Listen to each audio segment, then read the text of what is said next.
how do you take a woman who has immense power, maybe even revolutionary power, spiritual, cultural, economic, and, well, neutralize it? You know, historically, the playbook is surprisingly consistent. Really? Yeah. You define her by the most restrictive, the most limiting version of her sexual identity. It's this act of institutional control, a way to diminish agency.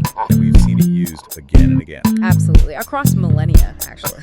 So our mission today is a deep dive into the lives of three really iconic figures: Mary Magdalene, Marilyn Monroe, and Tracy Lords. We're going to unpack the kind of shocking similarities in their battles for self-determination. And show you the mechanism, the exact mechanism used by everyone from, say, ancient religious leaders right up to 20th century studio execs that tried to control them. Right, you probably know the myths, right? The reform sinner, the dumb blonde, the controversial actress. But we want to offer you a shortcut to the real story. We're focusing on their true power. Their leadership, their business smarts. Exactly. And the surprising details that show just how hard they fought back against those labels that were meant to, keep them in a box. Okay, let's start with the oldest example and maybe the most dramatic case of institutional character assassination.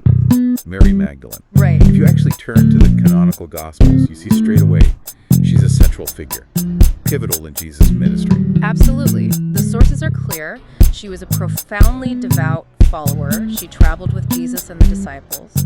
And importantly, she supported the ministry financially. Which suggests she wasn't poor. She had means. Exactly. A woman of considerable means for her time, and she was there right at the end. The crucifixion, the burial, she witnessed it all. But maybe the most crucial historical detail, the really key part, is her role after the resurrection. Yes. She was the first person, the very first, to see the resurrected Christ. Yeah. According to the Gospels themselves. She was the key witness, the messenger. And this is precisely why the Eastern Orthodox tradition actually gave her a title, the Apostle to the Apostles. Apostle to the Apostles. Wow. Yeah, her role was to bear witness to the core miracle of Christianity and then communicate that news to the male disciples. That position gives her, unassailable authority within the narrative itself. So, okay, if she was that important, the Apostle to the Apostles, the chosen messenger, how on earth did she become known, universally for centuries as a reformed prostitute?